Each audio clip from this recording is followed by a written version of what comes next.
नमस्कार, मैं वीरेंद्र मौर्य। साथियों, आप सबका सारनाथ की धरती पर स्वागत करता हूं, अभिनंदन करता हूं। आजकल पूरे देश में एक चर्चा चल रही है। कोई ज्ञानवापी पर चर्चा कर रहा है, चूँकि ये सारनाथ है और सारनाथ से बनारस की दूरी बहुत ज़्यादा नहीं है। अभी कुछ दिन पहले जो है ज्ञानवापी पर बहुत लंबी चौड़ी बहस हुई, चर्चाएँ हुई। कभी काशी की चर्चा होती है, कभी मथुरा की चर्चा होती है, कभी साकेत की चर्चा होती है। तो मुझे लगा सारनाथ की भी चर्चा होनी चाहिए, क्योंकि सारनाथ जो है भारत का गौरवशाली जो अतीत है, जो इतिहास है, सारनाथ में पूरी विरासत जो है, वास्तविक इतिहास सारनाथ में आप देख सकते हैं। तो सबसे पहले अशोक स्तंभ के पास हम लोग आते हैं। ये मौर्य सम्राट अशोक महान 272-232 ईसा पूर्व द्वारा लगाए गए 15.25 मीटर ऊंचे एकाश स्तंभ के टुकड़े हैं, जो चुनार के बलुए पत्थर से बने एवं विशिष्ट मौर्यकालीन चमकदार ओब से युक्त हैं। ऊपर की ओर घटती मोटाई वाले इस बेलनाकार स्तंभ का आकार, आधार व शीर्ष पर व्यास क्रमशः 0.71 मीटर एवं 0.56 मीटर है। स्तंभ का भूमिगत भाग खुदरा है तथा संपूर्ण भार एक बड़े शिलापट पर आधारित है। कभी इसके शिखर पर पीठ से पीठ सटाए 4 सिंहों वाला प्रसिद्ध शीर्ष सुशोभित था, जो मौर्य कला का उत्कृष्ट नमूना है। अब भारत सरकार का राजचिन्ह है तथा सारनाथ संग्रहालय में दशकों से अवलोकनार्थ प्रदर्शित है। इस स्तंभ में 3 अभिलेख उत्कीर्ण हैं। प्राचीनतम मौर्यकालीन ब्राह्मी लिपि में अशोक का शासनादेश है, जिसमें संघ के बिचड़ियों को विघटनकारी प्रवृत्तियों के निषेधार्थ चेतावनी दी गई। दूसरा अभिलेख कौशाम्बी के कुषाण शासक अश्वघोष के शासन के 40वें वर्ष का उल्लेख करता। तीसरा प्रारंभिक गुप्तकालीन ब्राह्मी लिपि के अभिलेख में समितियाँ तथा संप्रदाय तथा वास्तविक विचार के भिक्षुओं का वर्णन निहित है। तो साथियों, सम्राट अशोक महान द्वारा निर्मित यह स्तंभ जो कि आप देख रहे हैं 3 भागों में अभी खंडित अवस्था में, यहाँ पर कई टुकड़ों में आप देख सकते हैं, पीछे भी टुकड़े हैं, और इसको शीशे से इसको बंद किया गया है। और जो भारत का राज चिन्ह है वो यहीं से लिया गया है। बहुत कम लोग जानते होंगे कि आपकी जो जेब में मुद्रा है, जो मुद्रा में जो अशोक की लाट आपको दिखाई देती है, वो कहीं और से नहीं बल्कि यहीं से ली गई है। वो आपके स्टाम्प पेपर में जो अशोक की लाट दिखाई देती है, यहीं से ली गई है। भारत के राष्ट्रीय ध्वज तिरंगे में जो चक्र बीचों बीच दिखाई देता है, अशोक चक्र जिसे कहा जाता है, वो चक्र भी और कहीं से नहीं बल्कि यहीं से लिया गया है। आप भारत के संविधान के कवर पेज को जब देखेंगे तो कवर पेज पर जो अशोक की लाट है वो यहीं से ली गई है। आप जब पासपोर्ट के कवर पेज पर देखेंगे तो वहाँ पर जो अशोक की लाट है वो यहीं से ली गई है। इवन भारत के जितने भी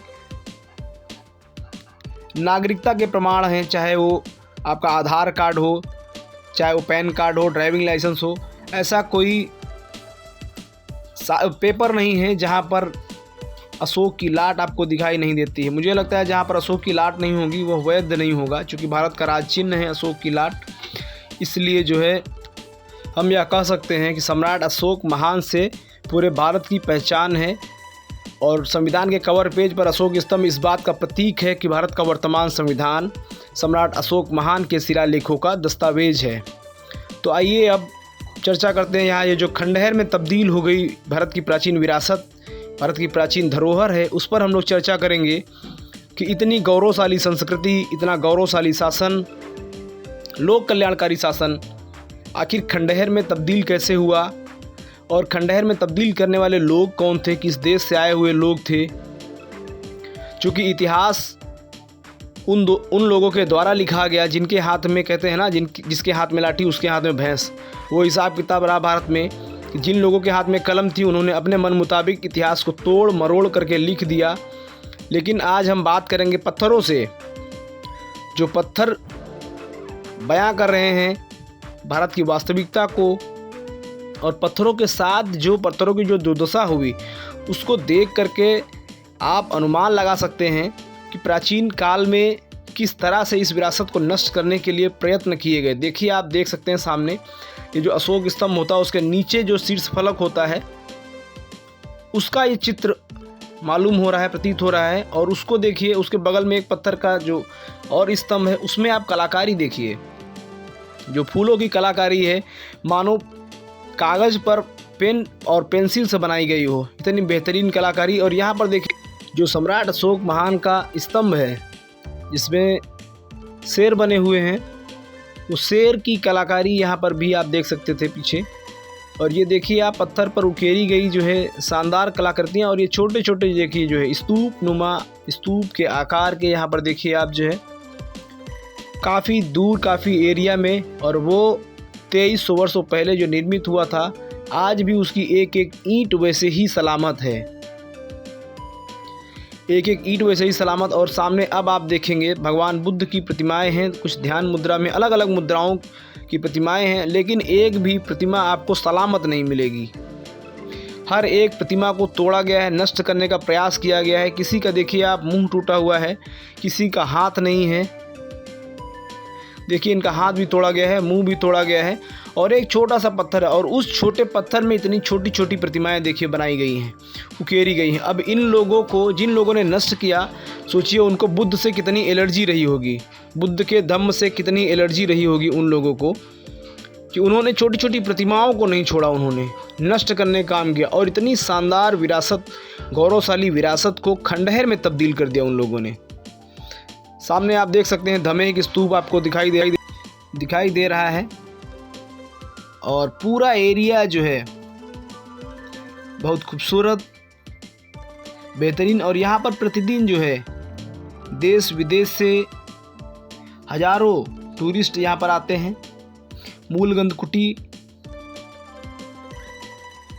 और एक एक पत्थर। अब गौर करने वाली बात यह है साथियों कि हर एक पत्थर को आप जब ध्यान से देखेंगे, उसमें कुछ ना कुछ चित्रकारी है या कुछ ना कुछ लिखा है, एक मैसेज, एक संदेश हर एक पत्थर में छिपा है। अब ये देखिए छोटा सा पत्थर है, लेकिन इसमें देखिए कितनी बेहतरीन तरीके से कलाकारी की गई है। मानो ये पत्थर पे कलाकारी नहीं उकेरी गई है, जैसे कागज़ पे जो है लोग पेन और पेंसिल से बनाते हैं, उस तरह की कलाकारी देखिए आप, खूबसूरत जो है। और ये देखिए आप अशोक की लाट नुमा, और नीचे आप देखेंगे शीर्ष फलक जैसा, और खूबसूरत कलाकारी है यहाँ पर। कोई कह नहीं सकता है कि ये पत्थर पे उकेरी गई, ऐसा लग रहा है मानो पेन और पेंसिल से जो है बनाई गई है कलाकारी। और इतनी शानदार प्राचीन विरासत को, गौर करने वाली बात यह है, इतनी प्राचीन विरासत को इसका रखरखाव के अभाव में आज धीरे धीरे ये विलुप्त होने के कगार पे है, नष्ट होती जा रही है दिन प्रतिदिन। भारत का जो पुरातत्व विभाग है, सोचिए वो अपनी रिस्पॉन्सिबिलिटी, अपनी जिम्मेदारी को ठीक से निर्वहन नहीं कर रहे हैं, मुझे लग रहा है। आप देखिए सामने जो है ज़मीन पे आप जब देखेंगे तो यहाँ पर काई लग रही है, चूँकि छाया नहीं है।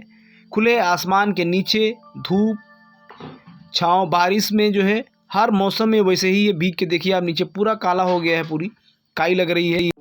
और इसका देखरेख रखरखाव ठीक से नहीं हो रहा है। यहाँ तक कि जब आप देखेंगे बहुत सारे पर्यटक यहाँ पर आते हैं रोज़, और वे पर्यटक जो है इन पर पैर रख करके जो है फ़ोटो खींचते हैं, सेल्फी लेते हैं, जूते चप्पल पहन के।